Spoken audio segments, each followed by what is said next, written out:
ya Nana. Assalamualaikum warahmatullahi wabarakatuh. Waalaikumsalam warahmatullahi. Selamat siang semuanya. Semangat pagi. Pagi. TKIPSB luar biasa. Yang kami hormati Bapak-bapak, Ibu-ibu semuanya, orang tua, murid-murid kami tersayang TKIPSB, terima kasih sudah hadir di kesempatan yang luar biasa ini.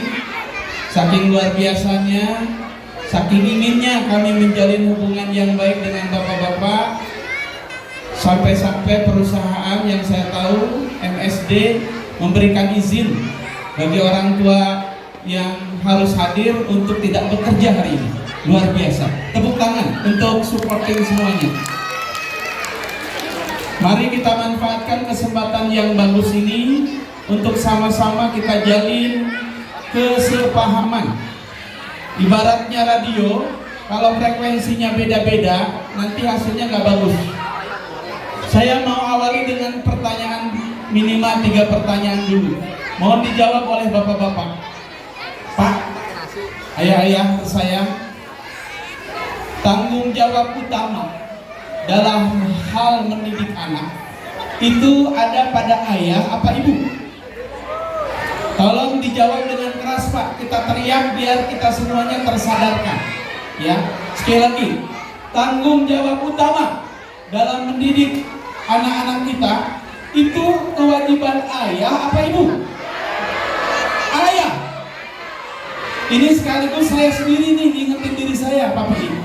Ayah, bukan ibu. Mohon maaf, di Quran ada surat namanya surat Luqman. Itu tentang mendidik anak. Disebut surat Pak Luqman di situ. Gak ada namanya surat Bu Luqman. Artinya, yang paling harus bertanggung jawab soal mendidik anak adalah kita, para bapak, ayah-ayah. Ibu, itu kita delegasikan kewajibannya. Dengan banyaknya kesibukan kita berbagi tugas dengan ibu, dengan istri kita. Pertanyaan kedua, yang paling bertanggung jawab dalam hal mendidik anak itu orang tua apa sekolah, Bapak Ibu? Mari kita teriakkan kencang-kencang biar kita semuanya termasuk kami sadar akan hal ini. Siapa yang paling bertanggung jawab untuk pendidikan anak-anak kita? Orang tua apa sekolah? Kau masih ada yang ragu? Kayaknya masih ada yang berpikir harusnya sekolah, kan sudah bayar. Ini berarti kita belum satu frekuensi. Samakan frekuensi kita sekali lagi Bapak Ibu. Apakah sekolah itu seperti laundry? Laundry, ibu-ibu kotor cuciannya masukin ke situ, lalu kemudian bersih, bayar, selesai. Apakah sekolah seperti itu? Ataukah sekolah seperti bengkel? Bapak punya mobil, punya motor, rusak, bawa masuk, diperbaiki, selesai, bayar. Apakah sekolah seperti itu? Sekolah seperti kebun, seperti sawah. Bapak Ibu titipkan bibit-bibit ke kami di sekolah. Kami berusaha memupuk dia. Tapi yang paling berperan adalah yang punya bibit. Bagaimana kemudian berkomunikasi di rumah? Saya dapat pesanan guru-guru TK Bapak Ibu. Gak banyak yang kami minta dari bapak-bapak. Minimal setiap hari, tolong, sekali lagi, ingat-ingat nih. Tolong sempatkan waktu nanya ke anaknya. Entah ketika pulang dari kantor, entah ketika anaknya mungkin mau istirahat. Sempatkan bertanya, nah hari ini kamu di sekolah ngapain saja? Itu saja. Nah, hari ini di sekolah kamu belajar apa saja? Itu saja. Nanti dari situ bapak-bapak kembangkan pertanyaan-pertanyaan berikutnya. Tolong Bapak, sama dengan saya juga capek dengan berbagai banyak kerjaan. Saya juga kadang-kadang malas dengan cerewetnya anak. Tapi kita harus paham betapa penting kita untuk kemudian memancing anak banyak bicara. Betapa penting untuk membuat anak banyak kosakata. Makanya kalau bisa, tolong jangan merasa anakku cerewet sekali, anakku banyak nanya. Justru kita senang kalau anak banyak bicara, banyak nanya. Artinya nanti perbendaharaan katanya makin banyak. Pertanyaan ketiga, Bapak Ibu, tolong kita sepakati bersama. Yang paling berharga dalam hidup kita, harta, pekerjaan, jabatan, atau anak kita? Mari sama-samakan frekuensi kita. Dari tiga itu mana yang paling berharga, yang paling harus kita perjuangkan? Jawab sama-sama. Harta, pekerjaan, atau anak kita? Alhamdulillah. Jawaban kita semoga sama, anak, Bapak Ibu. Kita loh, kalaupun punya harta banyak, tapi anak kita nanti jadi anak yang bermasalah, anak yang durhaka, apa gunanya harta itu? Kita loh Bapak Ibu, kalaupun kita dihormati orang, tapi di rumah kita tidak dihargai oleh anak kita sendiri, apa gunanya? Makanya saya mau menceritakan sebuah kejadian nyata. Mohon izin sedikit ya, sebagai inspirasi buat kita semua. Ini kejadian di Jakarta, Bapak Ibu. Ada seorang bapak sukses di pekerjaan, sebut namanya Pak Andi. Ada di sini namanya Pak Andi? Bukan Pak Andi di sini yang jelas. Pak Andi ini sukses dalam pekerjaannya, sibuk sekali dia. Punya anak umur 10 tahun namanya Budi. Sama mungkin seperti kita, dengan kesibukannya dia jarang ke sekolah. Sampai suatu waktu istrinya marah. Karena apa? Karena Pak Andi ketika diminta, Pak tolong hadir ke sekolah, ini acara penting, Father Day. Bapak kalau tidak hadir kasihan nanti anak kita si Budi. Yang lainnya bapaknya hadir, si Budi gak hadir. Kalau kamu tidak hadir Pak, awas, gak ku kasih jatah malam ini. Itu ancaman yang mengerikan buat kita semua kan Bapak-Bapak ya? Dan apa yang terjadi karena diancam begitu, terpaksa si Pak, siapa tadi? Andi hadir walaupun malas-malas. Duduklah dia di belakang Pak, seperti Bapak yang di belakang, karena malasnya itu. Terus apa? Tampillah anak-anak seperti tadi. Ada yang tampil bernyanyi, ada yang tampil menari, ada yang tampil pantomim dan lain-lain. Giliran anaknya si Budi, majulah Budi ke depan. Ibu guru, aku gak mau nyanyi, aku gak mau nari, aku gak mau yang lain, aku maunya ngaji Bu Guru. Hah? Ngaji? Baik nak, boleh. Tapi Bu Guru tolong panggilkan Pak Arif, guru ngajiku. Aku ingin ngajiku didengar sama dia. Oke Pak Arif, sini Pak Arif. Ini anak muridnya mau dites ngajinya. Pak Arif maju ke depan. Nak, kamu mau ngapalin apa nak? Aku mau ngapalin surat An-Naba Pak Arif. Hafal kamu nak surat An-Naba yang 40 ayat itu? Hafal Pak Arif. Wah silahkan, kamu coba hafalkan Pak Arif. Ingin memastikan benar nggak bacaanmu? Bismillahirrahmanirrahim. Amma yatasa'alun anin naba'il adzim. Luar biasa nak. Coba kamu hafalkan ayat ke-10 dia hafal, ayat ke-20 dia hafal, ayat ke-40 dia hafal. Luar biasa nak. Nah, kenapa kamu kok beda sama yang lain? Yang lain semuanya nyanyi, nari, pantomim dan lain-lain. Kamu kok malah ngaji nak? Nih Bapak Ibu mohon didengarkan.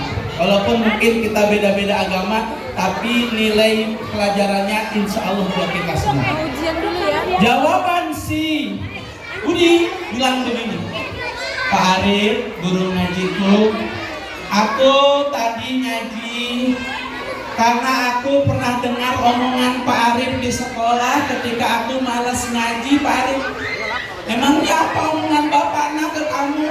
Pak Arif waktu itu bilang begini, Budi, anakku, rajin-rajinlah ngaji nak.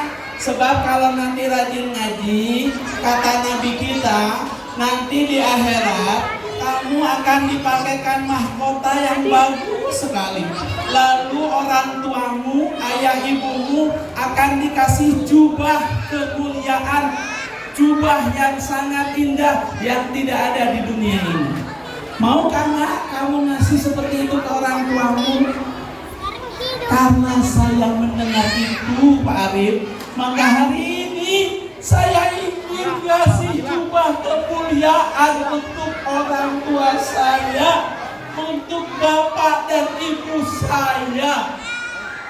Semuanya hening Bapak Ibu. Tiba-tiba lari dari belakang si Pak Andi tadi, Allahu Akbar, dia langsung nyungsep apa? Bersujud mencium kakinya si Budi tadi. Maafkan nak, cukup Bapak. Apa kita maaf? Selama ini Bapak memikirkan dunia, ingin kamu sukses, tapi ternyata kamu malah memikirkan akhirat Bapak. Bapak sadar selama ini Bapak sering melupakanmu, tidak punya waktu, jarang ngobrol sama kamu. Allah. Pak Bu, ini pelajaran buat kita semua. Mari, kalaupun banyak sekali pastinya kesibukan kita, sisihkan waktu minimal tadi satu pertanyaan buat anak kita. Dua, mari sering-sering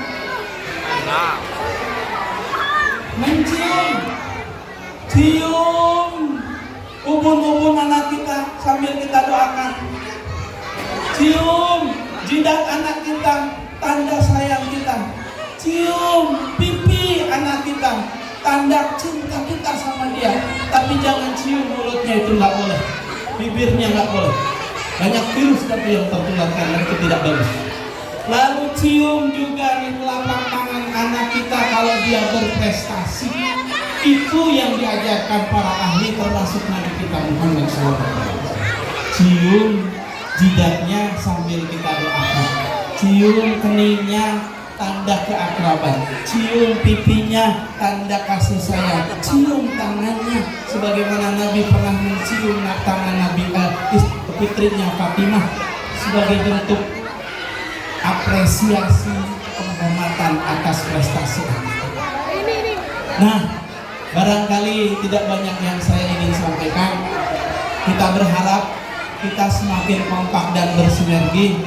Sekolah bukan laundry, sekolah bukan juga bengkel. Sekolah adalah kebun tempat kita sama-sama menanam, yang pastinya harus hati-hati dengan hama-hama yang akan merusak perkembangan tanaman kita.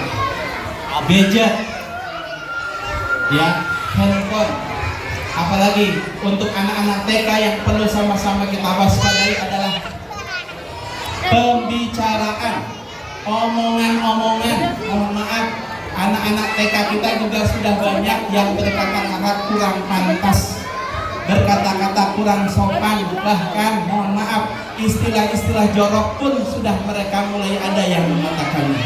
Dari mana itu semua? Kalau di sekolah, insya Allah ada yang memantau. Tapi hati-hati dengan pergaulan dia di luar sekolah, atau hati-hati kita di rumah yang barangkali sering berkata-kata kurang pantas di depan mereka.